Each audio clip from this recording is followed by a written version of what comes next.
મિત્રો આજે કંડક્ટરનું general knowledge GK લઈને આવ્યો છું. તો મિત્રો છેલ્લે સુધી જોજો.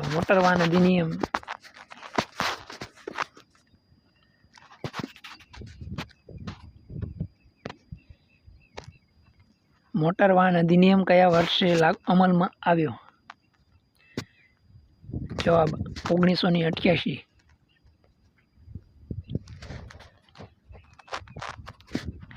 જાહેર સેવા વાહનમાં કંડક્ટર પાસે શું હોવું જરૂરી છે? જવાબ કંડક્ટર લાયસન્સ. બસમાં મુસાફરને શું આપવું ફરજિયાત છે? તો ટિકિટ. વાહનનું રજિસ્ટ્રેશન કોણ કરે છે? આરટીઓ. વાહન ચલાવવા માટે શું જરૂરી છે? Driving licence. મોટર વાહન અધિનિયમનો મુખ્ય હેતુ શું છે? જવાબ આપશે બી, માર્ગ સલામતી જાળવવી. બસમાં વધુ મુસાફરો ભરવા જોઈએ? જવાબ ના. વાહનનું ફિટનેસ પ્રમાણપત્ર કોણ આપે છે? આરટીઓ દ્વારા આપે છે.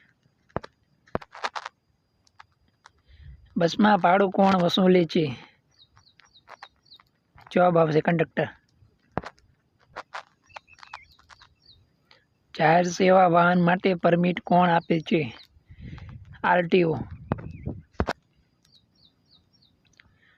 વાહનનું વીમો હોવું જરૂરી છે? જવાબ આવશે હા. કંડક્ટરે મુસાફરો સાથે કેવું વર્તન કરવું જોઈએ?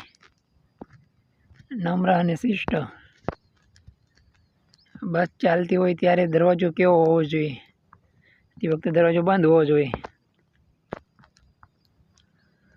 મુસાફરે ટિકિટ કેટલા સમય સુધી સાચવવી જોઈએ? મુસાફરી પૂરી થાય ત્યાં સુધી. વાહન પર નંબર પ્લેટ હોવી જરૂરી છે? જવાબ હા. બસમાં ધૂમ્રપાન કરવું જોઈએ? ના. બસ રોકવાની સત્તા કોની છે? ટ્રાફિક પોલીસની. જાહેર સેવા વાહનનું નિરીક્ષણ કોણ કરી શકે? અધિકૃત અધિકારી. બસમાં પ્રથમ સારવાર હોવી જોઈએ? હા.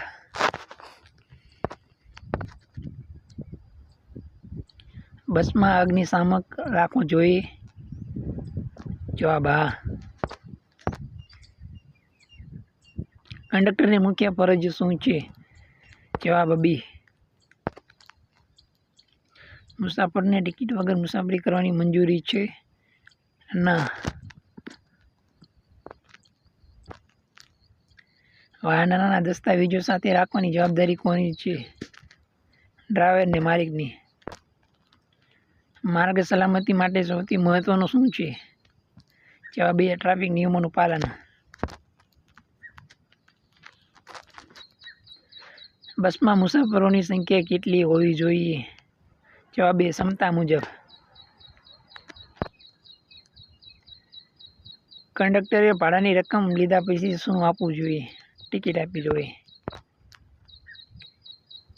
માર્ગ અકસ્માત થાય તો સૌપ્રથમ શું કરવું જોઈએ?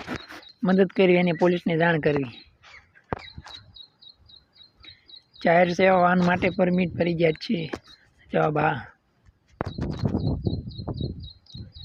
ટ્રાફિક નિયમોનું પાલન કરાવવાનું મુખ્ય કાર્ય કોનું છે? જવાબ એ, ટ્રાફિક પોલીસનું.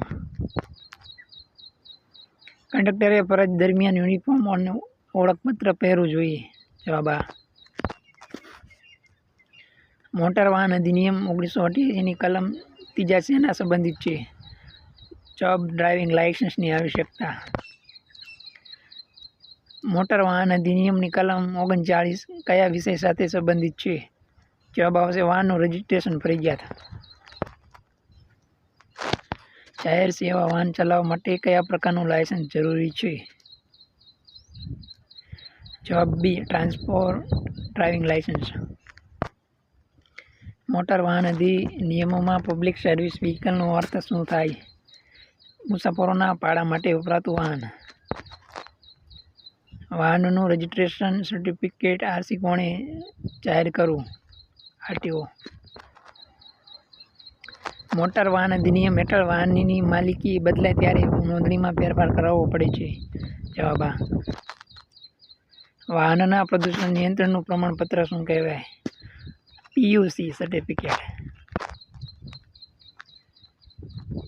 માન્ય પીયુસી વગર વાહન ચલાવવું યોગ્ય છે?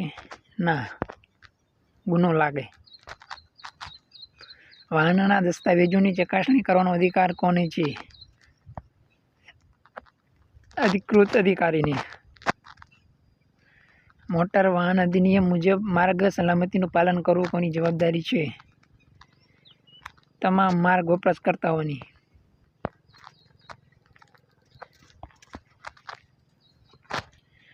કંડક્ટરે ભાડું વસૂલ્યા પછી ટિકિટ ન આપવી એ શું ગણાય? નિયમ ભંગ ગણાય.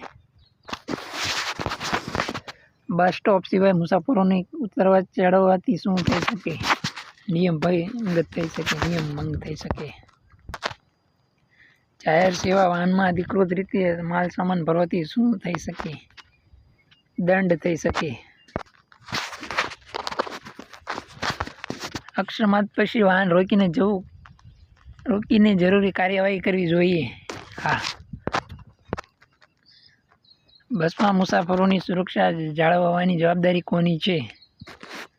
ડ્રાઈવર અને કંડક્ટર બંનેની. મોટર વાહન અધિનિયમ મુજબ પરમિટ વગર જાહેર સેવા વાહન ચલાવવું યોગ્ય છે? ના. કંડક્ટરે મુસાફરો સાથે ભેદભાવ રાખવો જોઈએ? ના. વાહનના બ્રેક લાઇટ અને ઇન્ડિકેટર યોગ્ય હાલતમાં હોવા જોઈએ? હા. કંડક્ટરે ફરજ દરમિયાન નિયમોનું પાલન ન કરે તો શું થઈ શકે? કાર્યવાહી અથવા દંડ થઈ શકે.